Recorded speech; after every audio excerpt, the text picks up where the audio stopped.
மானஸ் பக்கங்கள். Hi friends, இது மாலிகாவின் கேளுங்க கதை கேளுங்க. மானஸ் எழுதிய இன்ப ஜீவிதம், அத்தியாயம் 74. என் அன்பு மகன் இன்பாவுக்கு, உன் பிறந்த நாளுக்கு இன்னும் ஒரு வாரமே இருக்கும் நிலையில் இந்த கடிதத்தை நான் உனக்கு எழுதுகிறேன். எப்போதும் நீ கேட்கும் பொருட்களை எல்லாம் நான் வாங்கி தந்தாலும் பிறந்த நாள் அன்று மட்டும் என்னுடைய விருப்பத்திற்கு மட்டுமே உனக்கு பரிசு வாங்கி கொடுப்பேன். ஒரு வருடம் ஒரு மரக்கன்றை உனக்கு பரிசளித்து அதனை நட்டு வைக்க சொன்னேன். உன்னை பார்த்த உன் நண்பர்கள் சிலரும் அவர்கள் பிறந்த நாளுக்கு அந்த பரிசை தன் பெற்றவர்களிடம் கேட்டார்கள் என்று நீ சந்தோஷமாக கூறினாய். மற்றொரு வருடம் மக்கும் குப்பைகள் மக்காத குப்பைகள் என்று பிரித்து வைக்கும் கூடைகளை உனக்கு பரிசளித்தேன். நம் வீட்டின் முன் அதை வைத்து தினமும் நீ அதில் பிரித்து குப்பைகளை போடுவதை பார்த்து உன் வயது ஒத்த நம் தெருவில் இருக்கும் பிள்ளைகள் அதை செய்தார்கள் என்று பெருமையாக கூறினாய். இதுபோல் வருடங்கள் தோறும் நான் உனக்கு தரும் பரிசு உனக்கு மட்டுமின்றி உன்னை சுற்றி இருக்கும் உன் வயது பிள்ளைகளுக்கும் உபயோகமான ஒன்றாகத்தான் இருக்கும். அந்த வகையில் இந்த பிறந்த நாளுக்கு நான் எழுதும் இந்த கடிதம்தான் உனக்கு பரிசு. கடிதத்தில் என்ன இருக்கிறது என்று யோசிக்கிறாய் அல்லவா? ஆம், இதுவரை நீ செய்ததெல்லாம் சிறு சிறு விஷயங்கள்தான். ஆனால் இப்பொழுது உனக்கு வரப்போவது 15வது பிறந்த நாள்.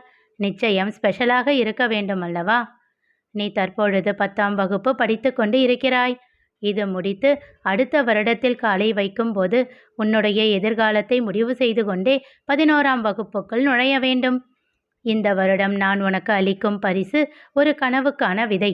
அது என்னுடைய ஆசை, லட்சியம் என்று கூட சொல்லலாம். உனக்கு தெரியும் அல்லவா, உன் அப்பா ஒரு ஜெயிலர். அவர் இறக்கும் வரை மைனர் ஜெயிலில் இருந்த பிள்ளைகளுக்கு நல்ல விஷயங்களை கோரி நல்வழிப்படுத்த தன்னால் இயன்றவரை முயற்சி செய்து கொண்டிருந்தார். அவருக்கு நானும் தோள் கொடுத்து கொண்டிருந்தேன். என்னுடைய ஆசிரியர் பதவி அதற்கு உறுதுணையாக இருந்தது. ஆனால் எங்களால் சிறு பிள்ளைகளை மட்டுமே மாற்ற முடிந்தது. உன் அப்பா ஒரு ஜெயிலர் மட்டுமே. மேலதிகாரிகளின் கட்டளைகளுக்கு செவிசாய்க்க வேண்டிய கடமை அவருக்கு இருந்தது. ஒரு கட்டத்திற்கு மேல் அவரால் எதுவும் செய்ய முடியவில்லை. அந்த ஆதங்கம் இறக்கும் வரை அவருக்கு நிறையவே இருந்தது. அவர் இறந்த பிறகுதான் எனக்கு இந்த ஆசை தோன்றியது. கட்டளைகளை பிறப்பிக்கும் ஒரு மேல் அதிகாரியாக என் மகன் வர வேண்டும். சிறு வயதிலேயே வாழ்க்கையை தொலைத்துவிட்டு நிற்கும் பல பிள்ளைகளின் வாழ்வில் ஒளியை கொண்டு வர வேண்டும். அதற்கான படிப்பை நீ படிக்க வேண்டும். நான் என்ன சொல்கிறேன் என்று உனக்கு புரிகிறதா? ஆம், நீ ஒரு ஐபிஎஸ் ஆஃபீஸர் ஆக வேண்டும். அந்த கனவுக்கான விதையை இந்த பிறந்தநாள் பரிசாக உனக்கு தருகிறேன். நிச்சயம் இந்த அம்மாவின் பரிசு உனக்கு பிடித்திருக்கும் என்று நம்புகிறேன். எல்லா வருடங்களும் போல் இந்த வருடமும் அம்மாவின் பரிசுக்கான காரணம் உணர்ந்து சந்தோஷமாக அதனை ஏற்றுக்கொள்வாய் என்று நம்புகிறேன். நீ இந்த கனவை அடையும் வரை அம்மா என்றும் உனக்கு உறுதுணையாக இருப்பேன் என்று நம்பிக்கை அளிக்கிறேன்.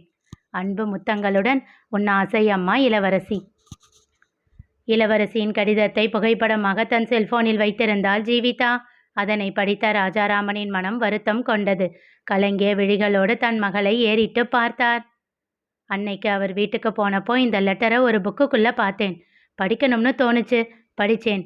இப்படிப்பட்ட கனவை தன் மகனோட மனசில் விதைச்ச ஒருத்தங்க இறந்துட்டாங்களே அப்படின்னு வருத்தமாக இருந்துச்சு. அதுக்கப்புறம்தான் அவங்க ஃபோட்டோவை பார்த்தேன். அப்போதான் தெரிஞ்சது அவங்க சாகலை, நான் தான் அவங்கள கொலை பண்ணியிருக்கேன்னு. ஜீவா, என்ன பேசுகிற? அதட்டினார் ராஜாராமன். அந்த லெட்டரில் இருக்கிற டேட்டை பாருங்கப்பா.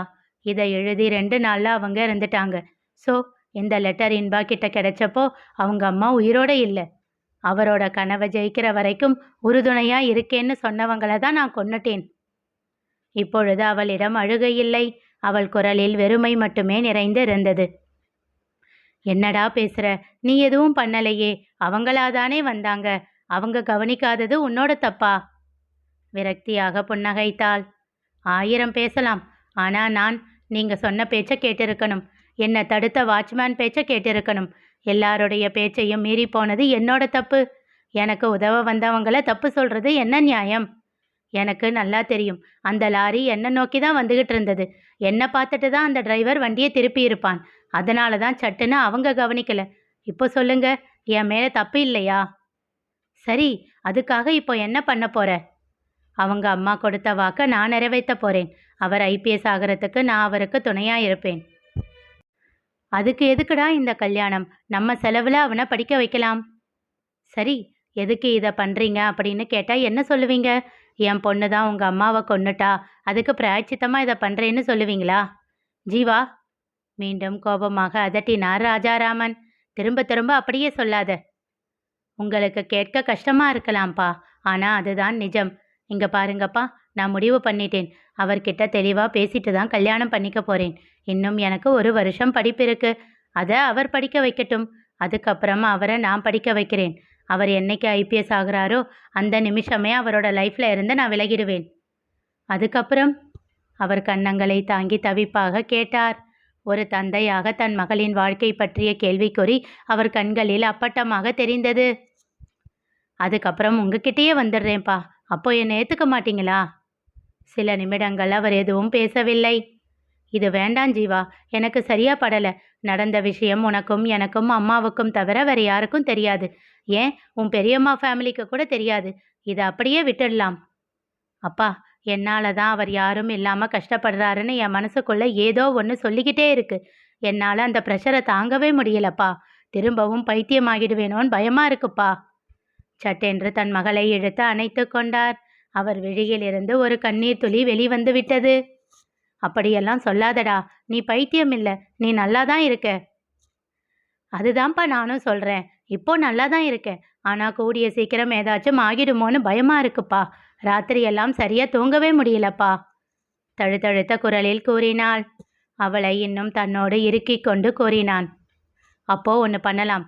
நானே உங்க 2 பேருக்கும் கல்யாணம் பண்ணி வைக்கிறேன். நீ ஒரு சந்தோஷமான வாழ்க்கையே வாழ். இந்த மாதிரி வேண்டாம்.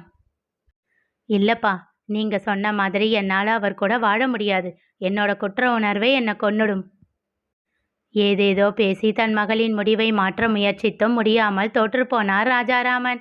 ஒப்பந்த கல்யாணம் என்று இன்பரசனிடம் தெளிவாக பேசியே அவனை மிரட்டி திருமணம் செய்து கொண்டாள் ஜீவிதா. கோமதி தான் எல்லாவற்றிற்கும் அவளுக்கு துணையாக நின்றாள். கலை அதன் பிறகு அவளை வந்து பார்க்கவே இல்லை. அவளை விட்டு விலகி சென்று விட்டாள். இவையெல்லாம் என்ன ஃப்ரெண்டுடி என்றாள் கோமதி. புன்னகைத்தாள் ஜீவிதா. அவ என் கூட ஃப்ரெண்ட்ஷிப் வச்சிருந்தது எதுக்குன்னு உனக்கு புரியலையா? எதுக்குடி? நான் எத்தனையோ நாள் அவ கூட வெளியே போய் ஊர் சுற்றி இருக்கேன். அவளுக்காக செலவு பண்ணியிருக்கேன். காலேஜில் இருந்து கூட்டிகிட்டு போய் வீட்டில் ட்ராப் பண்ணியிருக்கேன். எனக்காக என்ன வாங்கிக்கிட்டாலும் அவளுக்காக ஒன்று சேர்த்து வாங்குவேன். இப்போ புரியுதா? இனி என்னால் அவளுக்கு எந்த யூஸும் இல்லை. நான் எங்கள் அப்பா கிட்ட திரும்பி போகாத வரைக்கும் என்கிட்ட அவ்வளவு பணம் இருக்க போகிறது இல்லை. சி, என்ன பொண்ணுடி இவ? வெறுப்பாக வார்த்தைகளை உதிர்த்தாள் கோமதி. சட்டென்று அவளை அணைத்து கொண்டாள் ஜீவிதா. எத்தனை வருஷம் ஃப்ரெண்ட்ஷிப் வச்சிருக்கோம் அப்படின்றது முக்கியமில்லை. உண்மையான பாசம் இருந்தால் மட்டும்தான் அது நிலச்சிருக்கும். அவளை ஆறுதலாக அணைத்து கொண்டாள் கோமதி. தான் கூறிய அதே உண்மையான அன்பு ஒரு நாள் தன்னை கட்டி போடப் போகிறது என்று ஜீவிதா அப்பொழுது நினைக்கவில்லை. இனி நிகழப்போவது என்ன தெரிந்து கொள்ள தொடர்ந்து கேளுங்க. கதை கேளுங்க. மீண்டும் சந்திப்போம்.